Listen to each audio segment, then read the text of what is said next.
नमस्कार, मेरा नाम है प्रियंका रोहिला। आज आपके लिए लेकर आई हूँ धर्म, अध्यात्म और हमारी परंपराओं की बातें। यहाँ हर कहानी सिर्फ सुनी नहीं बल्कि महसूस की जाती है। महाभारत सिर्फ एक युद्ध नहीं था, ये इतिहास, धर्म, भावनाओं और मानवीय संघर्षों का अथाह सागर था। इस काल में ना जाने कितने पन्ने हैं जिन्हें पलटा जाए तो कई अनसुनी कहानियां निकल आती हैं। इन्हीं कहानियों में से एक है पांडवों की जन्म कथा। कथा उतनी आसान नहीं है जितनी सदियों से हम और हमारे पूर्वज सुनते आए हैं। हम सभी जानते हैं कि पांडव राजा पांडु के पुत्र थे, लेकिन महाभारत के आदि पर्व में एक अलग ही सच सामने आता है। पांडव एक वरदान के जरिए देव कृपा से जन्मे थे। उन्हें पांडव इसलिए कहा गया क्योंकि उनकी माताएं कुंती और माद्री राजा पांडु की पत्नियां थीं। पांडु खुद ऋषि वेदव्यास और अंबालिका के बेटे थे। उनके बड़े भाई धृतराष्ट्र जन्म से अंधे थे, इसलिए राज्य की बागडोर पांडु को मिली। पांडु ने 2 शादियां की, पहली कुंती से, उसके बाद माद्री से। लेकिन शादी के बाद भी उनके जीवन में संतान का सुख नहीं आया और इसका कारण था एक श्राप, एक ऐसा श्राप जिसने उनकी पूरी दुनिया बदल दी। हुआ यूं कि एक दिन पांडु अपनी दोनों पत्नियों के साथ जंगल में घूम रहे थे। तभी उन्होंने हिरण के एक जोड़े को प्रेम में मग्न देखा। पांडु ने बिना सोचे समझे उन पर तीर चला दिया। तीर चलते ही वो जोड़ा अपने असली रूप में आ गया। वो ऋषि किंदम और उनकी पत्नी थी जो हिरण रूप में सहवास कर रहे थे। मृत्यु के समय ऋषि किंदम ने पांडु को श्राप दिया कि जिस तरह हमारी मृत्यु इस अवस्था में हो रही है, उसी तरह अगर तुम अपनी पत्नियों के पास गए तो तुम भी तुरंत प्राण त्याग दोगे। इसी श्राप की वजह से पांडु ने कुंती और माद्री से शारीरिक संबंध नहीं बनाए। इस श्राप के बाद पांडु के जीवन ने एक बड़ा मोड़ लिया। उन्होंने अपना राजपाट छोड़ दिया, जंगलों में रहने लगे और मन, शरीर, इच्छाओं पर कठोर नियंत्रण रखने की कोशिश करने लगे। अब शुरू हुई असली कहानी। वनवास के दिनों में कुंती ने पांडु को एक जरूरी बात बताई।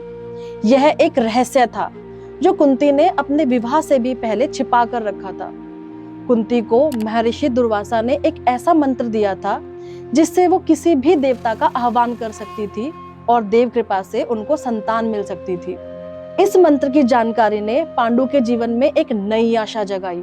श्राप के कारण वो पत्नी के पास नहीं जा सकते थे, लेकिन ये मंत्र देव संतानों को जन्म देने का मार्ग खोल रहा था और पांडु भी अपना वंश आगे बढ़ाना चाहते थे। इसीलिए उन्होंने कुंती से कहा कि वो देवताओं को इस मंत्र से बुलाएं और उनके पुत्र संतान का वर मांगे। वन के एकांत में, जहाँ दूर तक बस शांति ही फैली हुई थी, वहीं पांडवों की अनोखी कथा लिखी गई। कुंती ने पहले धर्मराज का आह्वान किया और युधिष्ठिर का जन्म हुआ। फिर वायुदेव का आह्वान किया और बलशाली भीम हुए। इसके बाद इंद्रदेव को बुलाया गया और अर्जुन का जन्म हुआ, जो आगे चलकर दुनिया के महान धनुर्वीर में से एक बने। दूसरी तरफ माद्री भी निसंतान थी, तो कुंती ने उदारता दिखाते हुए वही मंत्र माद्री को सौंप दिया। माद्री ने अश्विनी कुमारों का आह्वान किया, जिससे नकुल और सहदेव का जन्म हुआ। 5 पांडवों की ये कहानी नियोग, दिव्यता और मातृत्व का असाधारण संगम बन गई। अब आप ये सोच रहे होंगे कि ऐसा क्या किया था माता कुंती ने जो महर्षि दुर्वासा ने उनको ये मंत्र दिया। इसके बारे में जानने के लिए थोड़ा पहले चलते हैं। कुंती के बचपन का नाम पृथा था। पृथा के पिता शूरसेन ने राजा कुंती भोज को अपनी बेटी गोद दी थी। कुंती भोज ने पृथा को नया नाम कुंती दिया। शूरसेन के बेटे का नाम वसुदेव था। श्री कृष्ण, वसुदेव और देवकी के 8वें पुत्र थे, यानी कि कुंती श्री कृष्ण की बुआ थी। एक बार क्या हुआ कि कुंती ने महर्षि दुर्वासा की बहुत सेवा की थी, जिससे प्रसन्न होकर महर्षि दुर्वासा ने कुंती को एक ऐसा मंत्र बताया जिससे पढ़कर वो जिस देवता को चाहे बुला सकती थी। उस समय कुंती की उम्र ज्यादा नहीं थी। कुंती ने महर्षि दुर्वासा के मंत्र को परखने के लिए सूर्यदेव को बुलाया। सूर्य देवता कुंती के सामने प्रकट हो गए। अब प्रकट हुए तो उन्होंने कुंती को एक पुत्र भेंट कर दिया। कुंती का उस समय विवाह नहीं हुआ था, तो समाज के डर से उन्होंने उस पुत्र को छोड़ दिया। बाद में ये पुत्र कर्ण के नाम से सबके सामने आया। वहीं दूसरी ओर श्राप का साया कभी भी पांडु के जीवन से हट नहीं सका। एक दिन घने जंगलों में बारिश हो रही थी। वातावरण शांत था और माद्री उनके साथ थी। उसी पल पांडु अपने मन पर काबू नहीं रख पाए और माद्री के पास चले गए।